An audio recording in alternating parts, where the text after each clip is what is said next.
See, they're processing the vote counts here. They're still looking for some ballot boxes that are missing here, but they are out there with deputies looking for the ballot boxes. Broward County is expected to be a Democratic county, but there are other counties, when you look at the breakdown of the registered voters, that are still out there, that are still under-reporting for what is now well past midnight. You'd expect the count to be a little bit better. Some of this, of course, is due to the fact that there was such a record turnout in Florida for this election. But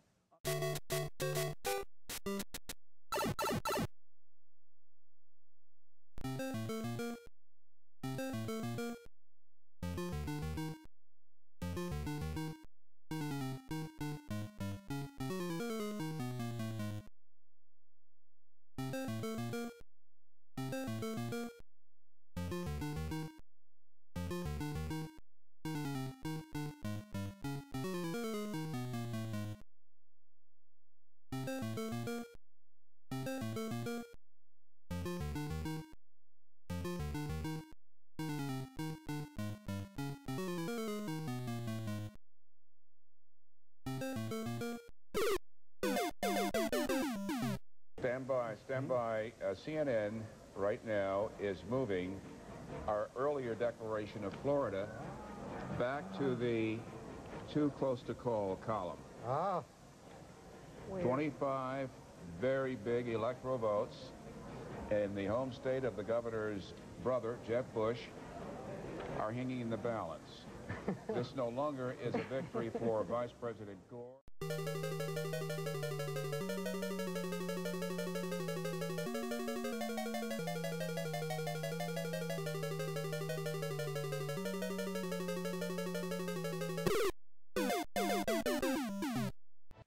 Moving abroad, in the United States, Texas Governor George W. Bush is moving full steam ahead with forming a new administration despite legal questions that cloud his ascendancy to the White House. The top U.S. Senator, Republican Trent Lott, has stepped up pressure on Gore to concede defeat and called for January the 4th confirmation hearings on President-elect Bush's cabinet. Earlier this evening, top Democrats in the U.S. House and Senate today told White House hopeful Al Gore that rank-and-file lawmakers were solidly behind his bid to contest presidential election results in Florida. In a brief ceremony in Florida's state capital, Tallahassee, Secretary of State Katherine Harris and 2 other members of the State Canvassing Commission signed the returns declaring that Bush had defeated the vice president by 537 votes. Certification of the Florida result dealt a serious blow to Gore, for the first time setting an official seal on Bush's apparent victory. Gore's lawyers say they'll argue Harris erred when she certified a machine count carried out one day after the election, instead of allowing Palm Beach County more time to finish its recount.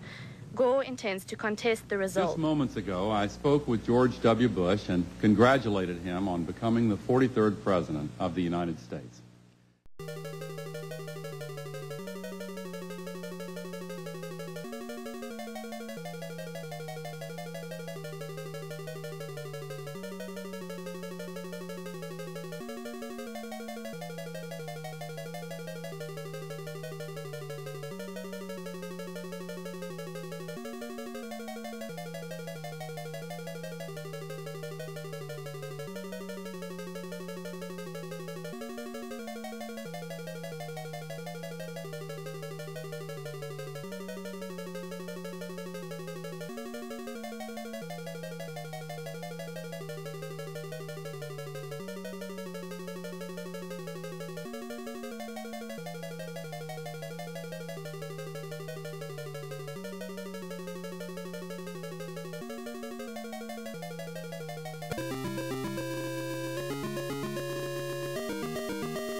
To wealthy special interests, one of which was the oil industry, that got a tax cut that was officially labeled an emergency.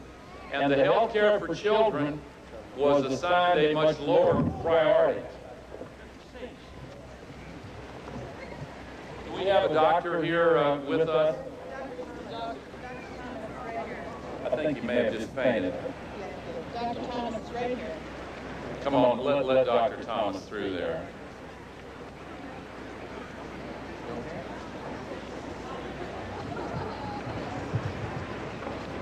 She's coming. She's coming right here. You okay? How's your nose?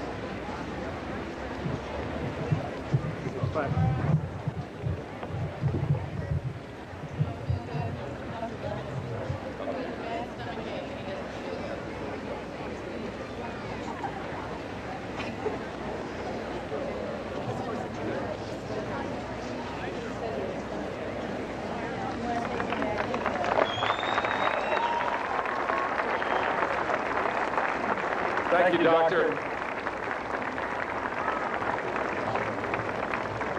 Looks like he's going to be all right, but we'll... Governor Bush said nothing today in New Hampshire about his gun control views, but the Democrat who'd like to run against him did in New Orleans.